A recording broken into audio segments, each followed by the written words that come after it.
2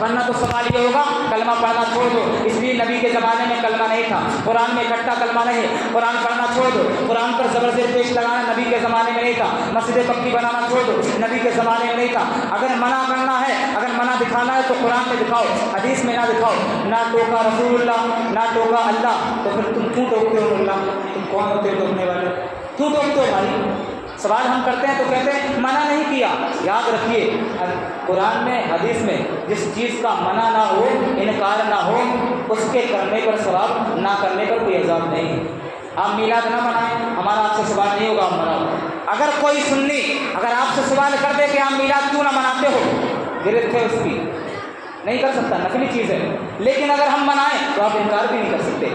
انکار گناہ میں آ سکتا ہے، منانا گناہ میں نہیں آ سکتا ہے، کیونکہ نقلی چیز ہے۔ منائیں گے ثواب، نہیں کریں گے تو عذاب، لیکن منع کرنا یہ تو گناہ میں آ جائے گا۔ یا ایھا الذین آمنوا لا تحرموا طیبات ما احل اللہ لکم ولا تعتدوا ان اللہ لا يحب المعتدین۔ اللہ تعالیٰ قرآن کے 7ویں پارے میں ارشاد فرماتا ہے، اے ایمان والو لا تحرموا، ان چیز کو حرام مت قرار دو، ما احل اللہ لکم، جس کو اللہ نے حلال کیا، ولا تعتدوا، اور نہ سرکشی کرو، ان اللہ لا يحب المعتدین، اللہ سرکشی کرنے والوں کو پسند نہیں فرماتا ہے، تو سرکشی کرنا چھوڑ دو۔ ابھی کچھ دن پہلے ابھی کوئی بچہ آیا تھا چھوٹا میرے اس میں حجرے میں، اس نے کسی بچے نے اس سے سوال کیا کہ میرے پاس آیا وہ بچہ حجرے میں، سوال کیا کہ ایک بندہ ہے میرا ساتھی ہے، دوست ہے، وہ میلاد سے منع کرتا ہے۔ میں نے پوچھا دلیل کیا؟ دلیل اس نے دی کہ تم میلاد مناتے ہو، جلوس مناتے ہو، جلوس نکالتے ہو تو سڑکوں پہ تم جاتے ہو، لوگوں کو تکلیف ہوتی ہے، تو حضور نے تکلیف دینے سے منع کیا۔ میں نے کہا یہ بات تو آپ کو ٹھیک ہے، لیکن مجھے یہ بتا دو کس عالم دین نے یہ کہا کہ تم جلوس مناؤ، لوگوں کو تکلیف دو۔ اب اگر سوال آپ کا یہی ہے تو سوال میرا بھی بنتا ہے۔ میں خود کئی دعوتوں میں گیا ہوں، میں نے دیکھا ہے روڈ پر ٹینٹ لگتا ہے اور وہاں کھانا ہوتا ہے، بیچ میں ایک پردہ لگا دیا جاتا ہے اور وہاں سے گزرنے والوں کو تکلیف نہیں ہے، یہ کہاں سے ثابت ہے؟ بتاؤ مجھے، عقل کے دماغ لگاؤ۔ میں نے ابھی پچھلے دن میں کہیں کسی دعوت میں گیا تھا، وہاں ایک پردہ لگا تھا، بیچ میں ٹینٹ لگا تھا، راستہ بند تھا، اس راستے سے گاڑی نہیں گزر رہی تھی، اب دوسرے راستے سے وہ گاڑی گزارے گا، تکلیف ہے؟ تکلیف ہے کیوں نہیں اس کو؟ تو کیا نبی نے یہاں پر تکلیف دینا جائز ہے؟ روڈ پہ تکلیف دینا ناجائز ہے، یہاں جائز ہے تکلیف دینا؟ نہیں پیارے، اگر چیز خراب ہوتی ہے تو اس چیز کو سدھارا جاتا ہے، منع نہیں کیا جاتا۔ گھر میں اگر کوئی شرابی بندہ ہے تو اس بندے کو گھر سے بے دخل نہیں کیا جاتا ہے، شراب چھڑائی جاتی ہے۔ اگر بے نمازی بندہ ہے تو نماز کی دعوت دی جاتی ہے، اس کو یہ نہیں کہا جاتا، بلکہ حدیث میں پتہ کیا ہے، جس نے جان بوجھ کر نماز چھوڑی اس نے کفر کیا۔ اب میں آپ کو کافر ثابت کر دوں کیا؟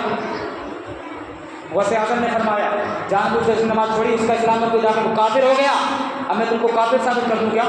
پھر تو مسجد میں آنا بند، کلام بند، تمہارا نکاح بھی ٹوٹ گیا۔ نہیں، ایسی جو باتیں ہوتی نا وہ دھمکانے ڈرانے پر منحصر ہوتی ہیں، تو ڈرایا جاتا ہے تاکہ تم ایسا نہ کرو۔ جس نے 3 جمعے چھوڑ دی اسلام میں کوئی اس کا حق نہیں، تو اس کا مطلب آپ کا اسلام میں کوئی حق نہیں، ایسی ہے نا؟